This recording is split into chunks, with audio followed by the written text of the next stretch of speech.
नमोस्तु गुरुदेव, नमोस्तु गुरुदेव, नमोस्तु गुरुदेव। बोलिए मुनिवर्षी प्रमाण सागर जी मुनिराज की जय। नमोस्तु गुरुदेव, नमोस्तु गुरुदेव। चलते हैं गुरु चरणों में, नत होते हैं इस भावना के साथ में कि सबका जीवन बनेगा समुन्नत। आज संकट समाधान के सत्र में आदित्य जी जैन जयपुर से गुरु चरणों में पूछ रहे हैं, मुनिश्री क्रोध बहुत जल्दी आ जाता है, बाद में पश्चाताप होता है, इसे नियंत्रित करने का सबसे सरल उपाय क्या है?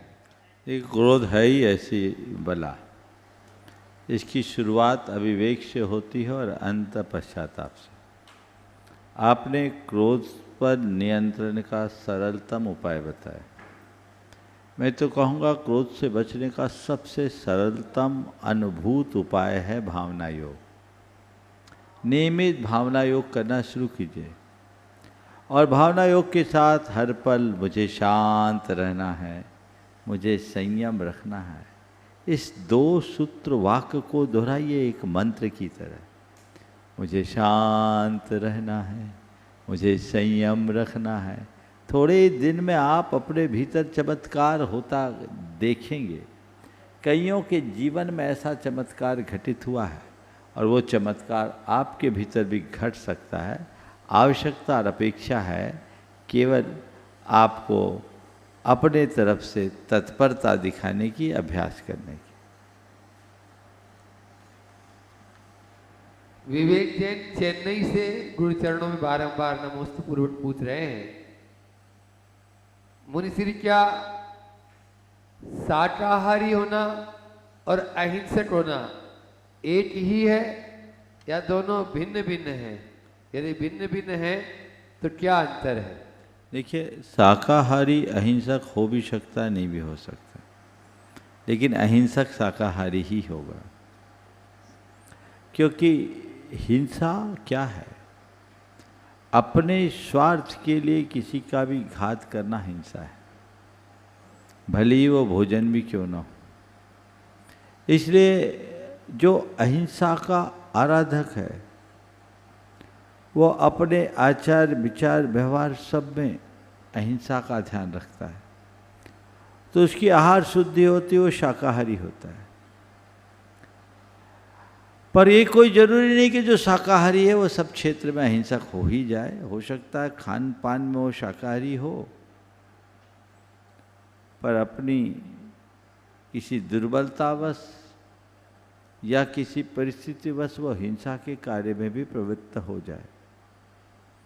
तो हमें शाकाहारी तो बनना है, पर अहिंसा की चेतना के साथ। हमारी चेतना में अहिंसा का भाव जागे, फिर हम शाकाहारी बनेंगे तो जीवन में और अधिक आनंद आएगा। कई लोग शाकाहारी अपने केवल स्वास्थ्य को ध्यान में रख करके बनते हैं। ऐसे लोग शाकाहारी हो जाए पर अहिंसक हो, ये कोई जरूरी नहीं। पर यदि कोई अहिंसा की आस्था से जुड़कर शाकाहारी बनेगा तो वो संवेदना से प्रेरित होगा, और जिसके हृदय में संवेदना होती है वही सच्चे अर्थों में अहिंसा का अनुपालक होता है। तो हम संवेदनशीलता के साथ अपने जीवन को बिताने का अभ्यास करें।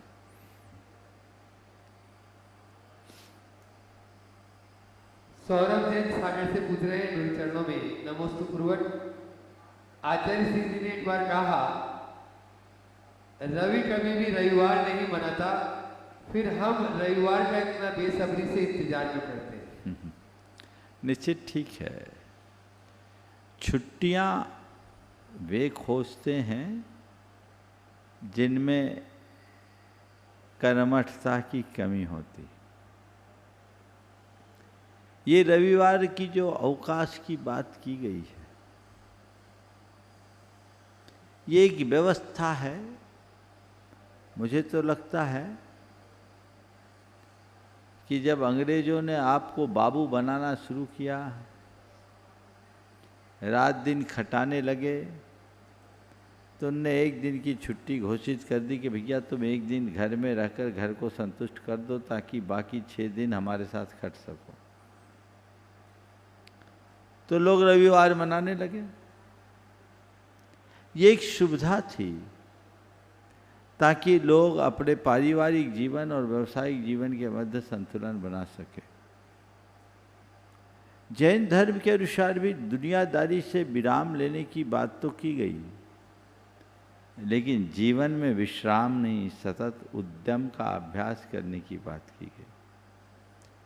जैनों के हिसाब से अष्टमी चतुर्दशी के दिन लोग दुनियादारी से विमुख होकर उपवास की साधना के साथ आत्मा आराधना करते थे।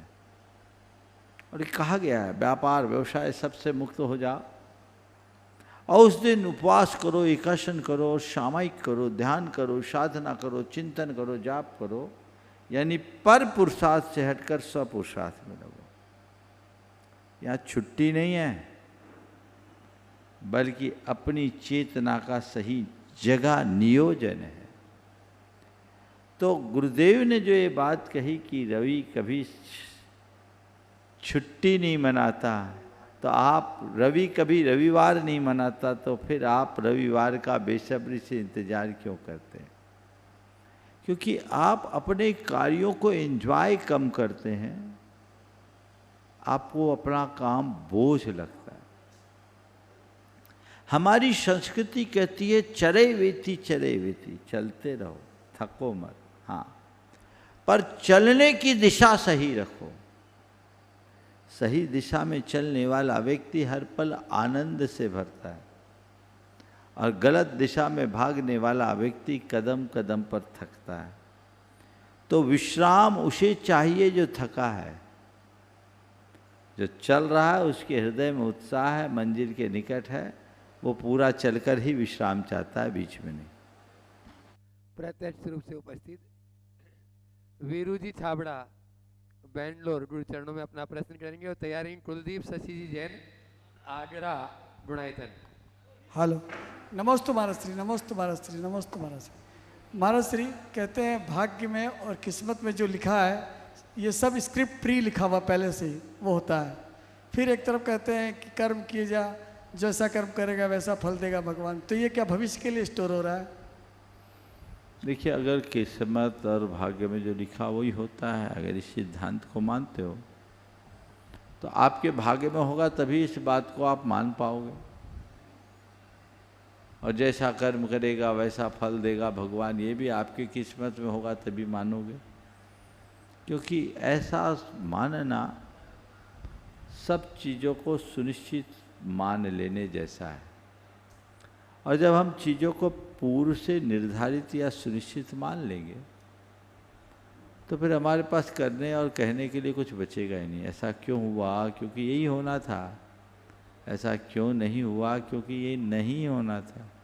तो जो हो रहा है, जो हुआ है और जो होगा, वो सब एक नियति के चक्र में बंधा हुआ है। मेरा अपना है कहाँ?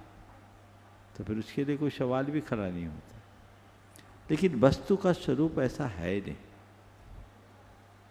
ये बात सही है कि किस्मत हमारे जीवन में या भाग्य का हमारे जीवन में एक महत्वपूर्ण स्थान है, पर केवल भाग्य के भरोसे बैठे रहना कतई समझदारी नहीं।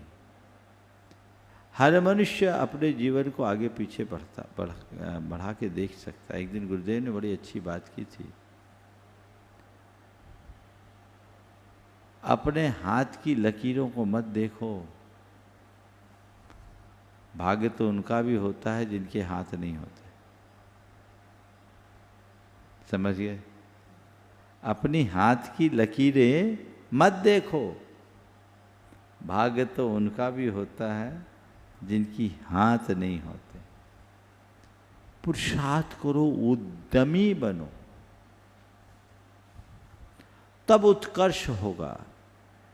और एक बात और ध्यान रखने की है, हमें ये पता नहीं कि हमारे भाग्य में क्या है, लेकिन हमें हमेशा इस बात का पता रहना चाहिए कि हमें क्या करना है। हम अगर अपने लक्ष्य के प्रति समर्पित रहेंगे तभी सही परिणाम पा सकें। नमस्ते महाराज श्री। कुलदीप शशि जैन आर्य गुणायतन गुरु चरणों में अपना प्रश्न गुरुवर के करेंगे। चरणों डॉक्टर में विजय गुरुवर जी के चरणों में चेतनाजी। नमोस्तु नमोस्तु एक नमोस्तु। मिनट, डॉक्टर विजय मंच जी पे विराज चेतनाजी गंज बासोदा तैयार रहेंगे। हाँ अब बोलो कुलदीप जी। गुरुवर के चरणों में नमोस्तु नमोस्तु नमोस्तु। मंच पे विराजित सभी साधुओं को नमोस्तु नमोस्तु नमोस्तु। श्रावक को क्या खाना चाहिए, कैसे खाना चाहिए, कब खाना चाहिए, कितना खाना चाहिए, क्यों खाना चाहिए, अर्थात भोजन का उद्देश्य क्या होना चाहिए, भूख की वेदना पर खाना चाहिए या कभी भी कुछ भी खा लेना चाहिए, कृपया मार्गदर्शन करें। देखिए, आपका प्रश्न बहुत बड़ा है, उत्तर दूंगा तो बहुत समय लगे। ये तो किसी डाइटिशियन से पूछो तो ज़्यादा अच्छा है, लेकिन फिर भी आपने पूछा है। मैंने कई बार इस विषय पर प्रवचन भी डाला है।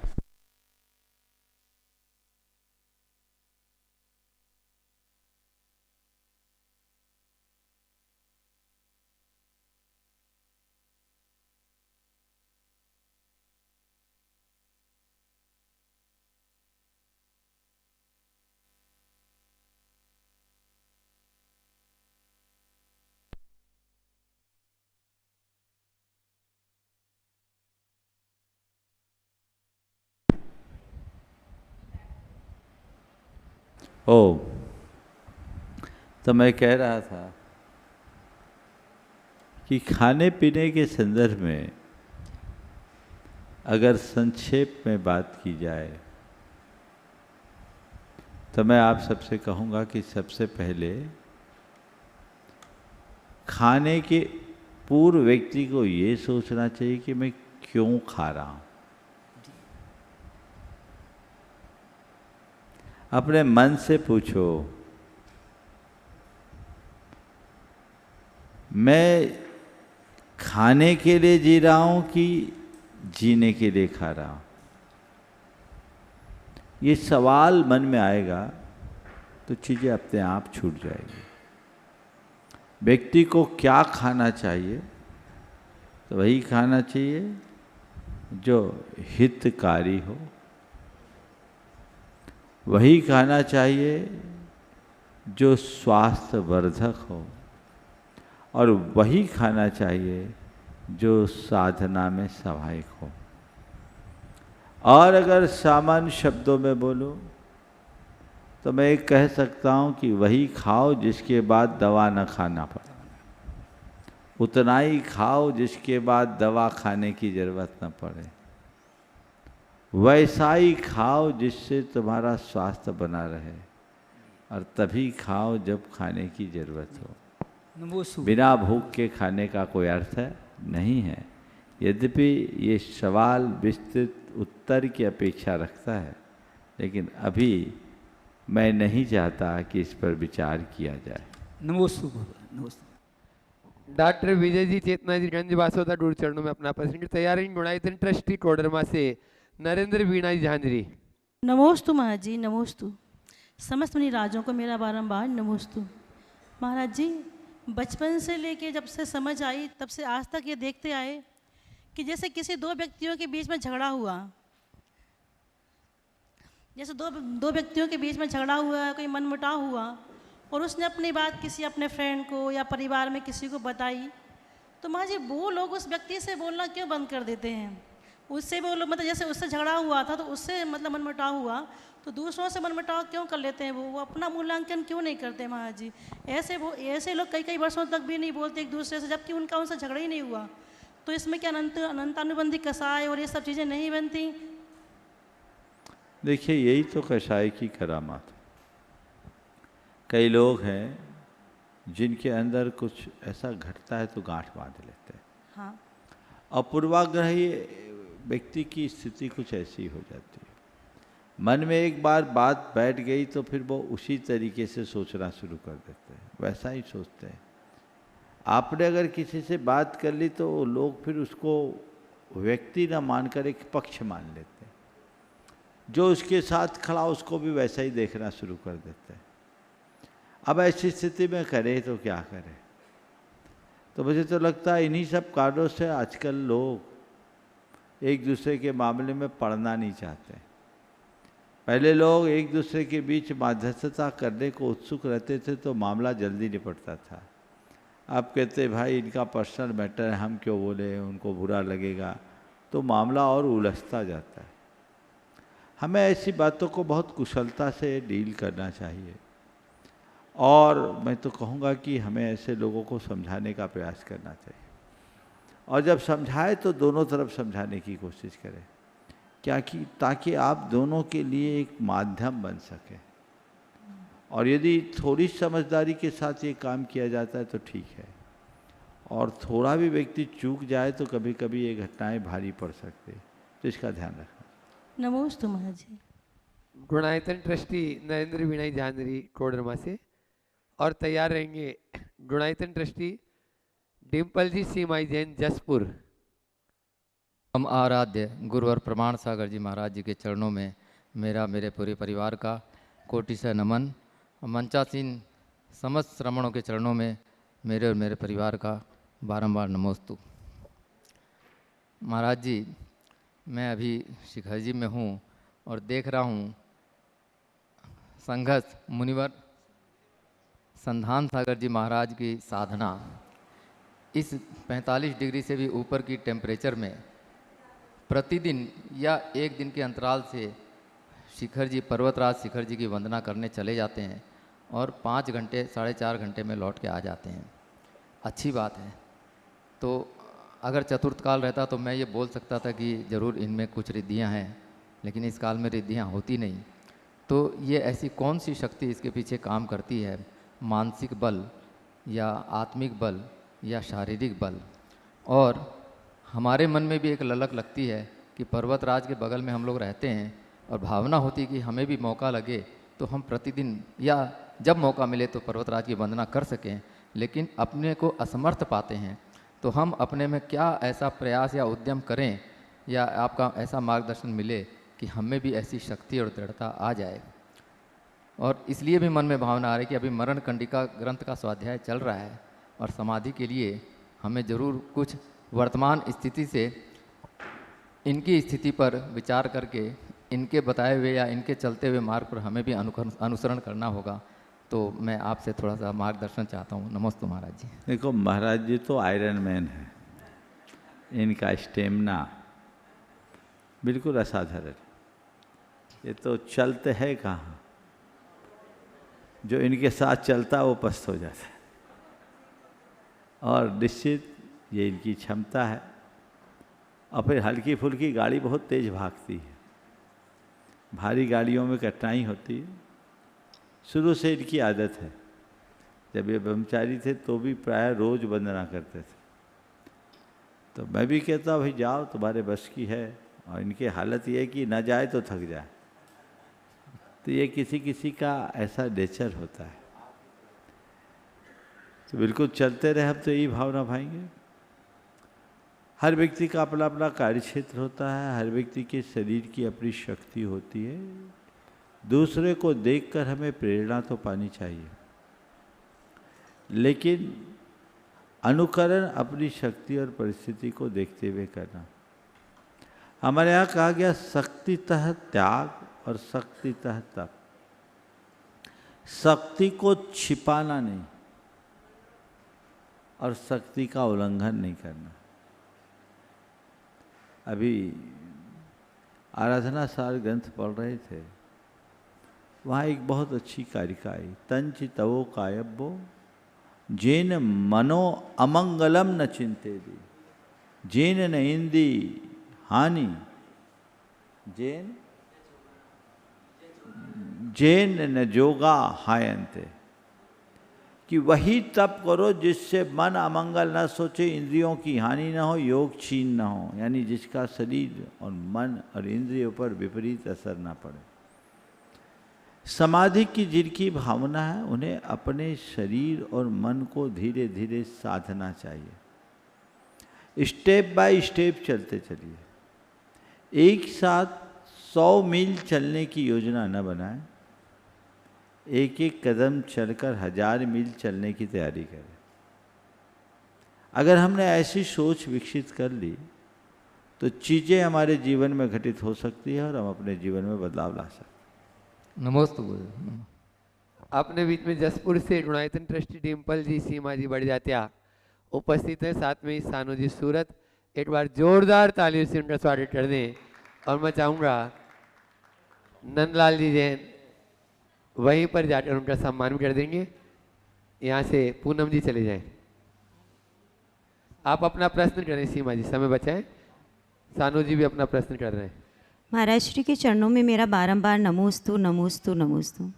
महाराज श्री, मेरा प्रश्न ये है कि कोई व्यक्ति मंदिर तो रोज़ जाता है, नियम से मंदिर जाता है, लेकिन मंदिर में जाके नियम से कषाय भी करता है, लोगों को परेशान करता है, डिस्टर्ब करता है, तो उस व्यक्ति को मंदिर जाने का पुण्य ज़्यादा मिलेगा कि कषाय करने से पाप का बंध होगा? देखिए, मंदिर जाते हैं हम अपने कषायों के शमन के लिए, और कोई व्यक्ति मंदिर जाकर के ही कषाय करे तो ये तो बड़ा दुर्भाग्यपूर्ण है। शास्त्रों में लिखा है कि अन्य क्षेत्रे कृतं पापम धर्म क्षेत्रे विनश्यति, धर्म क्षेत्रे कृतं पापम वज्रलेपो भविष्यति। अन्य स्थलों पर किया गया पाप धर्म क्षेत्र में नष्ट हो जाता है, और जो हम धर्म क्षेत्र में पाप करते हैं वो तो वज्रलेप हो जाता है। तो मंदिर में कषाय का शमन होना चाहिए। यदि कषायों का उफान आ रहा है तो मामला गड़बड़ है। ऐसे लोगों को अपने प्रति बहुत सजग और सावधान होना चाहिए। और यदि कदाचित सामने वाला ऐसा नहीं कर पा रहा है तो हम लोगों को ऐसे व्यक्ति के प्रति घृणा या उपेक्षा का भाव रखने की जगह उसके प्रति करुणा की भावना रखनी चाहिए कि हे भगवान, इस व्यक्ति की मति फिरे ताकि ये भगवान के सामने आकर के भी शांत रह सके। क्योंकि यहाँ शांत नहीं रहेगा तो फिर संसार में कहाँ शांत होगा। कई बार ऐसा होता है कि महाराज वो इतनी कषाय करता है कि हम लोगों के मन में भी अशांति आने लगती, तो क्या करें। एक स्थान पर एक व्यक्ति था, वो पूजा में जुड़ा, पर इतना गुस्सा और हल्ला मचाने वाला, हल्ला क्या, वो आतंक मचाता था। नतीजा ये निकला कि धीरे धीरे धीरे धीरे लोगों का आना कम हो गया, छोड़ते गए लोग। और जब लोग आना कम हो गए तो बस मंदिर में जहाँ 20 लोग पूजन करते थे, आखिरी में 3 लोग ही बचे। कितना अंतराय का उदय है। मेरे से बात हुई कि महाराज जी क्यों नहीं आते। बोले महाराज जी वो सब अपना कानून चलाते, उनके साथ कोई बोल नहीं पाता, बोलते तो बड़ा तीखा बोलते, तो हम लोगों ने बंद कर दिया। तो फिर हमने उनको एक सॉल्यूशन दिया कि एक काम करो, अभी मंदिर में 1 बार अभिषेक होता था, आज से तुम लोग 2 बार का नियम कर लो। अगला 1-1.5 घंटे करके चले जाए तो दूसरी शिफ्ट हमने 1.25 घंटे बाद की कर दे। आज बड़ी शांति। तो जहाँ कहीं अगर इस तरह के लोग हों तो उनको वाकोभर दे दो। क्योंकि कई लोग ऐसे होते हैं कि मंदिर में अपनी निकाल लेते हैं तो शायद दिन भर शांत रहते होंगे, तो निकाल लेने दो। यहाँ भगवान के पास तो झेल लेंगे भगवान, बाहर हर कोई झेल नहीं सकता। तो ऐसा दृष्टिकोण रखा जा सकता है। सानू जी सूरत गुरु चरणों में अपना प्रश्न करें और उसके बाद में तैयार रहेंगे दिल्ली से एडवोकेट विजय जी जैन, साधना जी जैन। महाराज श्री के श्री चरणों में बारंबार नमोस्तु नमोस्तु नमोस्तु। महाराज श्री, हम जैसों को अभी जैसे इस ग्रीष्म काल में मन नहीं होता है वंदना करने का, तो हम अगर डोली से करें तो हमें मतलब पुण्य मिलेगा या कम मिलता है या मिलता नहीं है? डोली से वंदना करनी चाहिए हमें? देखिए, नहीं करने से अच्छा है डोली से वंदना करो, पर डोली से वंदना करो, डोली वाले को पैसा कम दो तो पाप लगे। वंदना करो, जो समर्थ है वो पैदल करो, जितनी सामर्थ्य है उतना करो, और यदि नहीं कर पाते तो डोली से करने में हानि नहीं है, कर सकते। नमोस्तु महाराज श्री, नमोस्तु नमोस्तु। Sadhana ji Vijay ji Jain, Delhi supreme court advocate गुरु चरणों में अपना प्रश्न कर रहे हैं और उसके बाद में तैयार रहेंगे निर्मल जी आगरा। नमोस्तु गुरुदेव।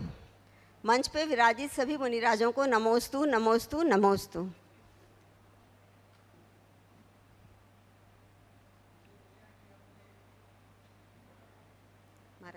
बोलो बोलो। गुरुदेव, एक विचारक ने लिखा है कि बहस जीवन का अंतहीन सिलसिला है। बहस जीवन का अंतहीन सिलसिला है, लेकिन जीवन में संतुष्टि के लिए यदि व्यक्ति खुद से बहस करेगा तो सारे सवालों के जवाब मिल जाएंगे, और अगर दूसरों से करेगा तो नए सवाल खड़े हो जाएंगे।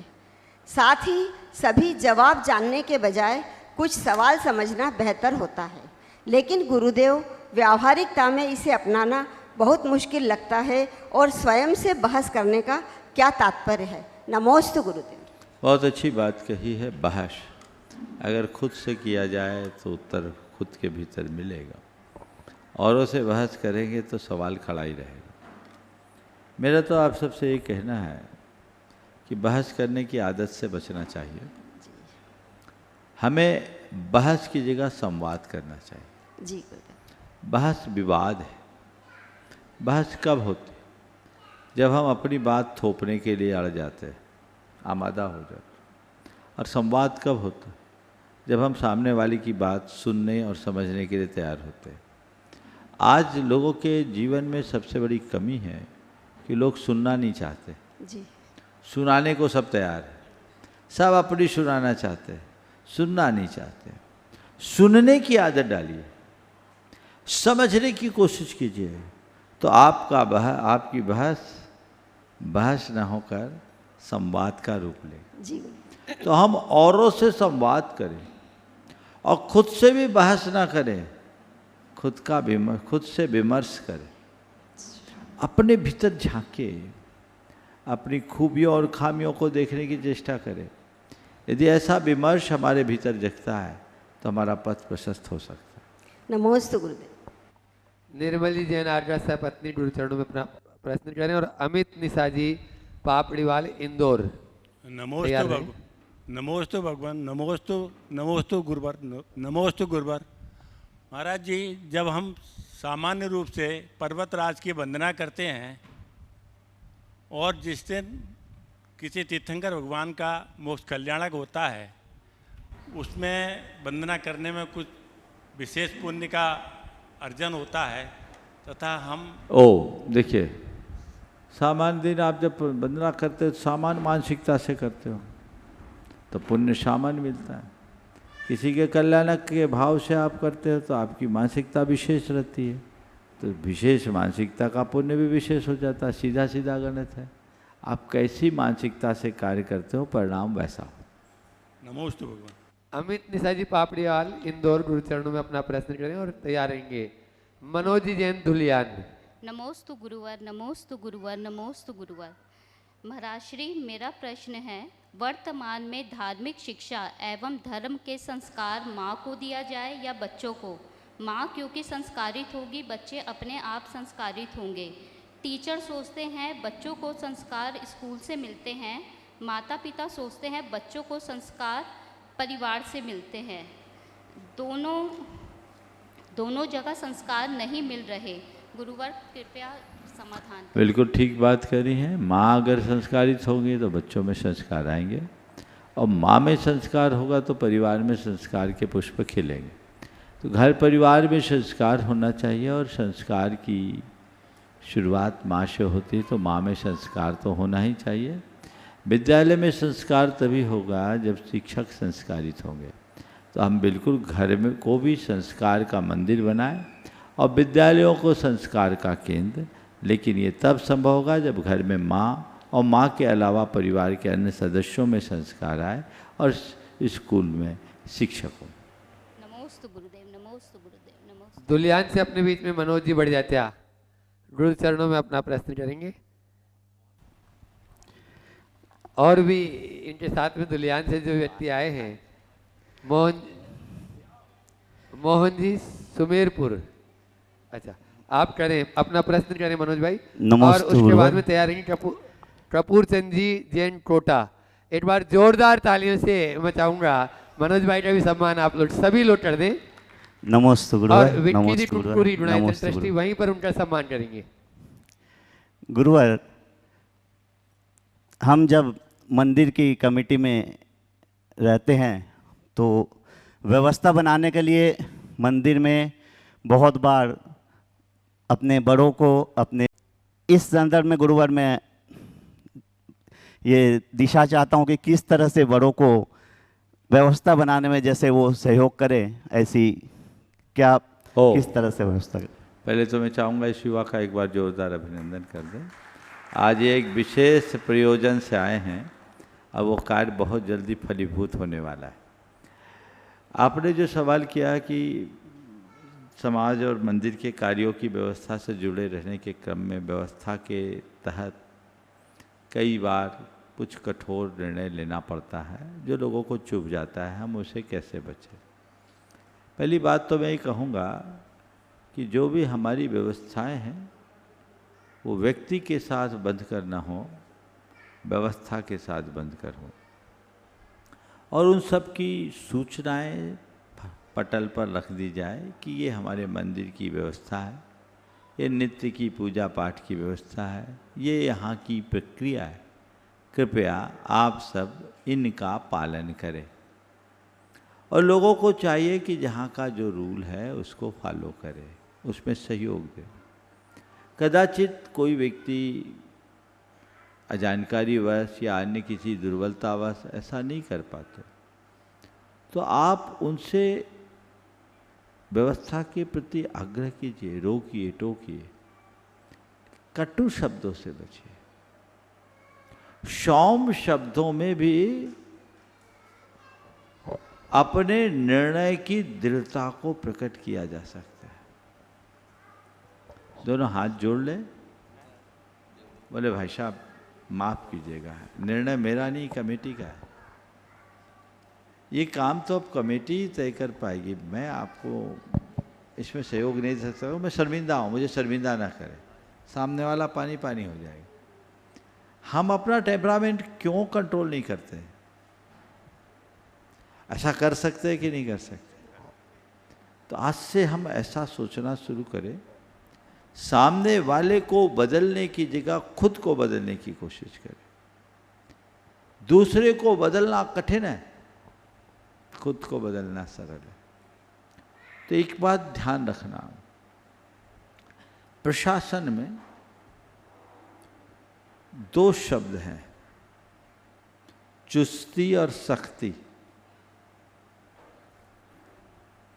सख्ती बहुत अच्छी चीज नहीं है, चुस्ती सदैव अनुकरणीय है। आपका प्रशासन चुस्त हो, सख्त होने की जरूरत नहीं है। आजकल सख्त प्रशासन, सख्त रुख अख्तियार करने की बात करते, क्यों? चुस्त रखिए, दुरुस्त रखिए, शिथिलता मत आने दीजिए, पर तेवर में तीखापन क्यों? उसकी क्या आवश्यकता है? उसके बिना भी तो काम हो सकता है ना। तो इतनी कुशलता आ जाए तो मैं समझता हूँ ज़्यादा अच्छे से काम कर पाएंगे। कपूर चंद जी कोटा गुरु चरणों में अपना प्रश्न करें, और उसके बाद तैयार रहेंगी गुणायत के शिरोमणि संरक्षक भाषा से ब्रह्मचारिणी सुनीता दीदी। मंचासन पंचपालती मुनिराजों के चरणों में मेरा, मेरे परिवार का त्रिबार नमोस्तु नमोस्तु नमोस्तु। गुरुदेव, बड़े दुख के साथ सूचित कर रहे हैं, बता रहे हैं कि निरंतर सड़क हादसा या एक साजिश के तहत आज अहमदाबाद बॉम्बे हाईवे पे जैन श्वेतांबर मुनि नम्र रतन महाराज सड़क हादसे में आज श्वेतांबर मुनि नम्र रतन महाराज जी का, जिनकी आयु 21 वर्ष थी, उनका सड़क दुर्घटना में देवलोक गमन हो गया है। तो इसमें हमारे श्रावकी की कमी है या कोई क्या है जो निरंतर घटना होती जा रही है? क्या बोल रहे हैं आप? मैं आज की घटना है? आज की घटना है। क्या नाम बताया? नम्र रतन महाराज जी, 21 वर्ष, आयु 21 वर्ष। देखिए, ये बहुत ही हैरान करने वाली खबर। 20 तारीख को, 28 तारीख को, और आज तारीख कितनी है? 2 तारीख। 2 तारीख। 15 दिन में 3 हादसा, 3 घटना पूरे जैन समाज को बेचैन करेगी। जैन समाज के तो पूरी मानवता को शर्मसार करने वाली बात है। समाज को सजग होना होगा। हमने एक रैली निकाल ली, इसमें अपने कर्तव्यों की तीसरी न समझा जाए। राष्ट्रीय संत सुरक्षा अभियान को गति दे। पहले तो मैं उन मुनि महाराज साधु जी महाराज के प्रति अपनी सद्भावनाएं प्रकट करता हूँ, ये भावना भाता हूँ कि वो जहाँ भी हो जिन धर्मानुरक्त रहे। लेकिन ये घटना अंदर से हिलाती है, कल किसी का भी नंबर आ सकता है। समाज को अब जागने की जरूरत है और शासन प्रशासन से कहे कि वे संत सुरक्षा नीति बनाएं, उनके लिए बिहार का एक प्रोटोकॉल बनाएं। जो मांग पत्र आप लोगों ने दिया वो दे। मैंने कहा था कि सोशल मीडिया में इसका कैंपेन होते रहना चाहिए और ये आप लोग जारी रखें। मैं सारे युवाओं से कहना चाहता हूँ, आप इसका कैंपेन कीजिए। कहा गया कि हमें कोई नेशनल मीडिया ने जगह नहीं दी, हमें उसकी ज़रूरत नहीं है। काकरोच जनता पार्टी सोशल मीडिया से पूरे संसार में सबको हिला दी। सोशल मीडिया की ताकत बहुत बड़ी है। आप सोशल मीडिया के माध्यम से अपनी बात पहुंचाएं और राजनीति के क्षेत्र में जितने भी लोग हैं, शासक और प्रशासक, लोगों तक अपनी बात पहुंचाएं। संतों ने क्या बिगाड़ा है समाज को? उनने तो समाज को दिया ही है। और इस तरह वो अकाल मृत्यु के शिकार हो, उनके ऊपर इस तरह का हमला हो, ये हमला ही है। इसे मैं हादसा नहीं मानता। ये एक प्रकार के कुचल देने जैसा कृत्य है, जैसे कि पिछली घटनाओं में सामने बात प्रकाश में आई।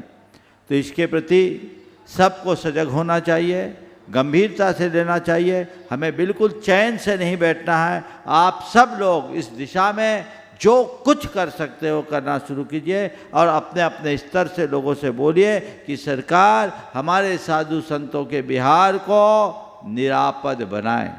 ये जिम्मेदारी उनकी है। इसके साथ साथ कुछ विचार मैंने पहले रखे थे, उनके अनुरूप काम करें और ये भी देखें कि उस बिहार काल की सूचना हमने प्रशासन को दी कि नहीं दी। सभी साधु संत जो भी बिहार कर रहे हैं, वे जहाँ भी बिहार कर रहे हैं, वो अपनी सूचना संबंधित थाना को दें, उनसे सिक्योरिटी ले और साथ में लोग रहे। हमारे शावकों का अभाव भी इस तरह की दुर्घटना का एक बड़ा कारण है।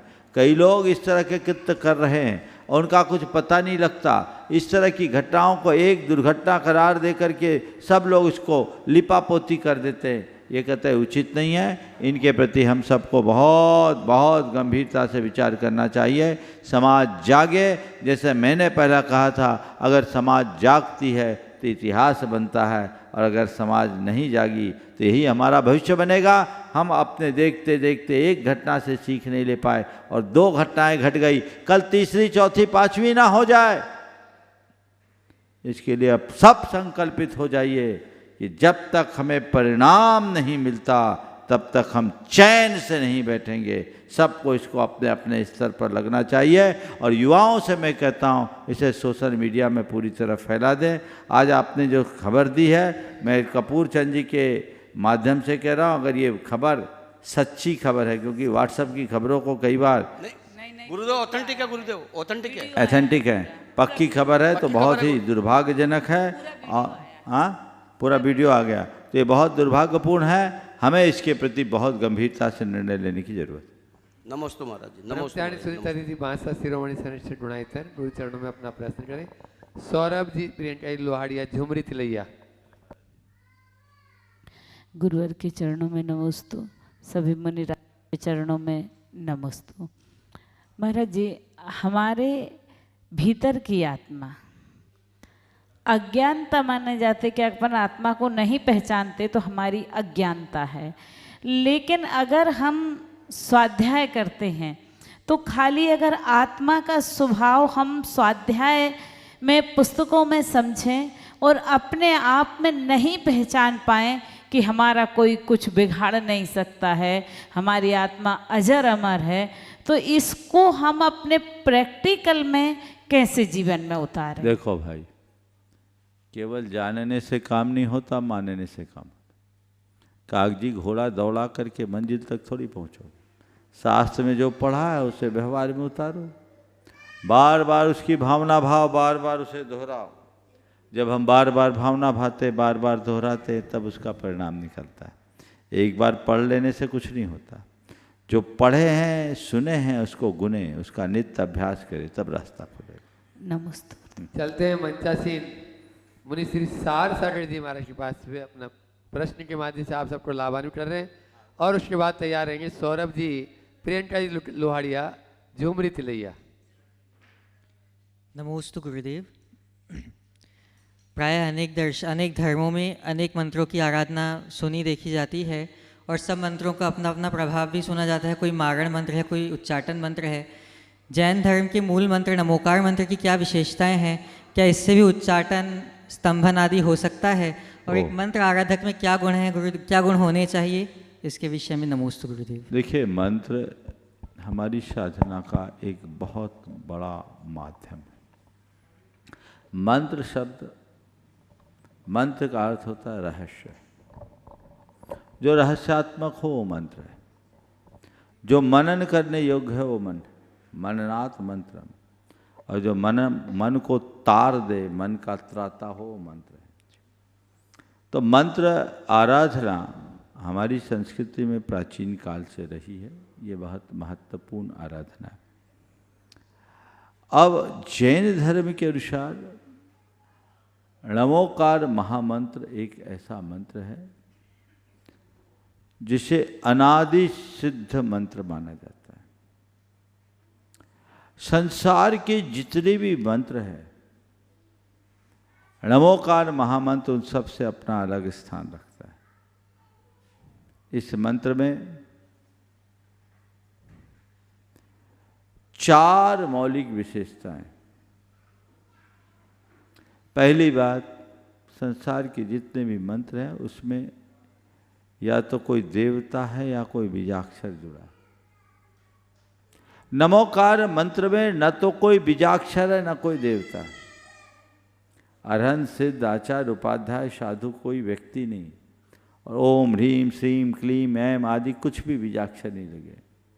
ये 5 पदों और 35 अक्षरों का ऐसा मंत्र है जो सीधे हमारे आत्मा के उत्कर्ष का आधार बनता है। ये इस मंत्र की पहली विशेषता। दूसरी विशेषता, इस मंत्र की कोई आनुपूर्वी नहीं है।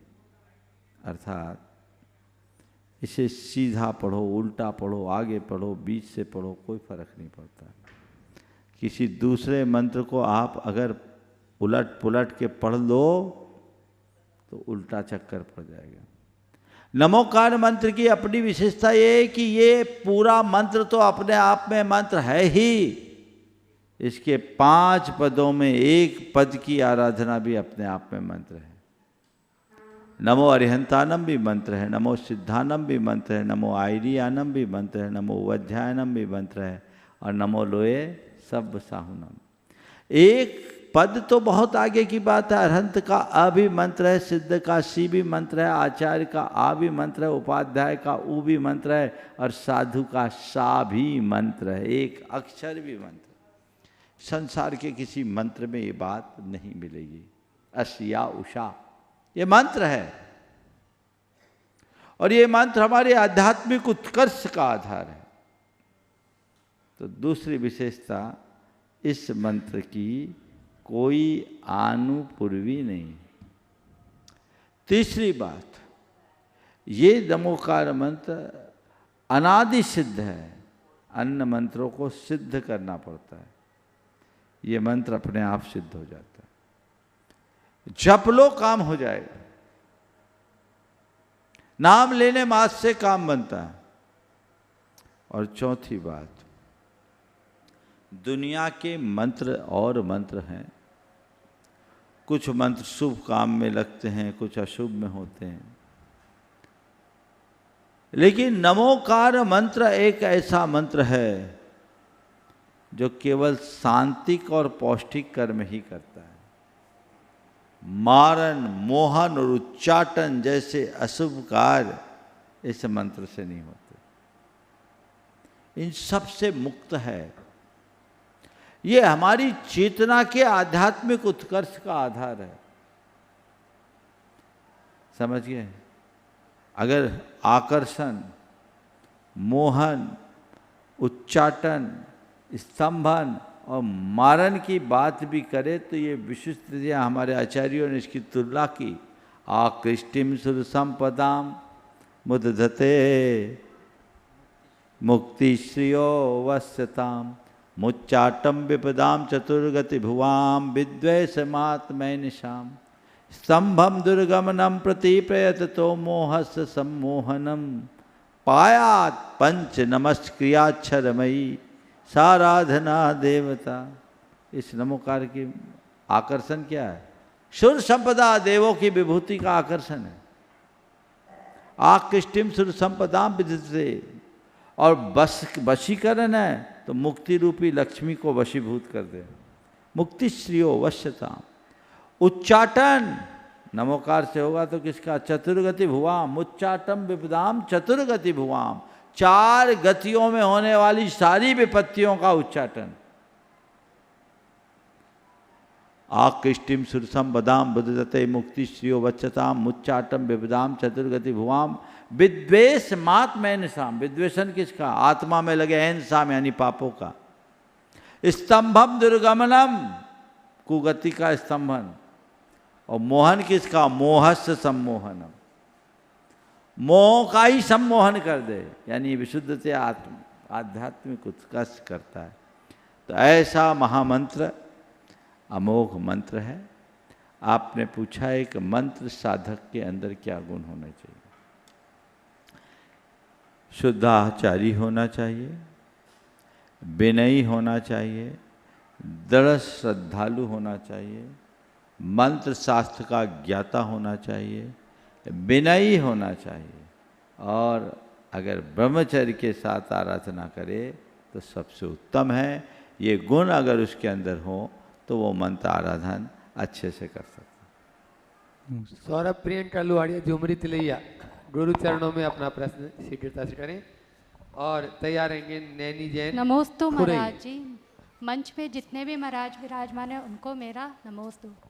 महाराज जी, हमें शादी की वर्षगांठ किस तरह मनानी चाहिए? शादी की वर्षगांठ हर साल शादी में सोचना चाहिए कि मेरे 1 साल निकल गए गृहस्थी और दुनियादारी में। हम हर साल एक नया संयम लेते रहे। अपने जीवन को संयमोन्मुखी बनाने का भाव लगाना चाहिए। मेरा धर्म ध्यान प्रगाढ़ हो। शायद आज लगता है वर्षगांठ है क्या? महाराज जी कल है। अच्छा, तो अब करो और पुण्योपचय पूर्वक कार्य क्रियाएं करो जिससे विशिष्ट पुण्य का बंध। नमोस्तु महाराज जी। नैनी जैन खुरई गुरु चरणों में अपना प्रश्न करें। उससे पूर्व बता दूं बंधुओं, आप सभी जानते हैं कि अब एक दिन कम होते हुए धीरे धीरे वह तिथि आ ही रही है।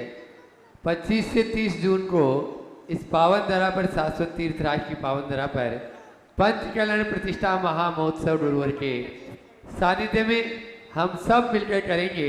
उसमें प्रमुख पात्रों में आप लोग अपनी अपनी भूमिका मानसिकता बना रहे हैं। गुणायतन कार्यालय संपर्क कर लें।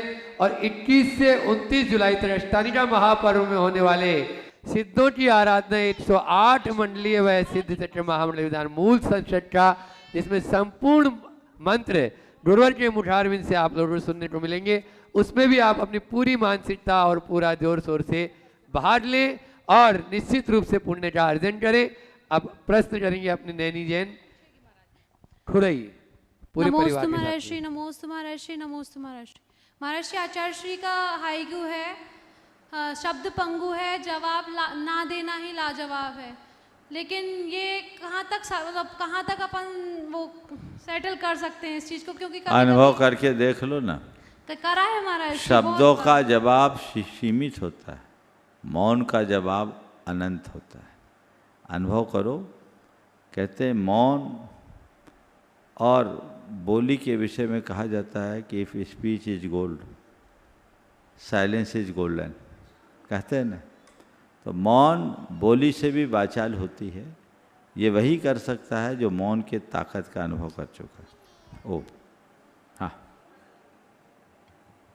प्रतीक जी जैन साड़म गुरु चरणों में अपना प्रश्न करेंगे। सभी मुनिराजों के चरणों में बारंबार नमोस्तु नमोस्तु नमोस्तु।